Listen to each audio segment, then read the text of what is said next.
Bon jeudi, les travaux sur la rue Galtès vont perturber la circulation automobile tout l'été. Il s'agit du plus gros chantier routier de l'année selon la ville de Sherbrooke.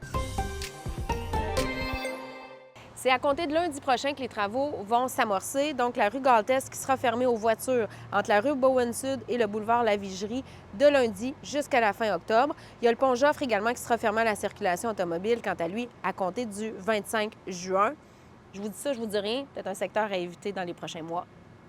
On reste dans l'asphalte, dans le bitume. Il y a des routes pires que d'autres. C'est le cas du chemin Édouard-Roy à Sherbrooke qui fait pas juste partie des pires routes en Estrie, mais il s'est taillé une place à la 8e position du top 10 des pires routes au Québec, selon CAA Québec.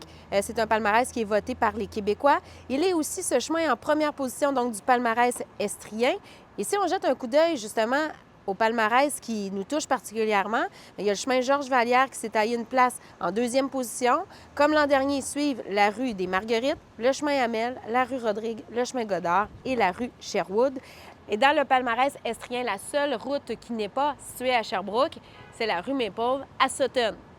Êtes-vous d'accord avec ça? En terminant, les images que vous allez voir sont une simulation, mais je vous avertis quand même, elles peuvent être difficiles à regarder.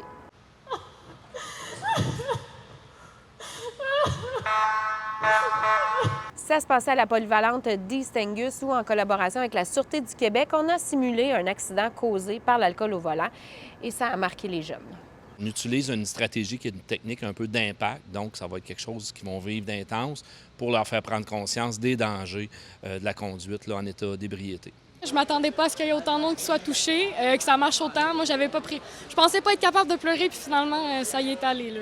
Je m'attendais pas à ce que ça soit autant frappant. J'ai eu les poils ici tout le long, puis les larmes m'ont passé proche parce que c'est du monde que je connais, mais c'était pas facile à voir. Je vous invite à aller voir le reportage complet de mes collègues sur l'appli Info. Et comme on est jeudi, je vous dis à lundi, mes collègues vont prendre le relais pour le vidéojournal. Merci d'avoir été là. Bye bye.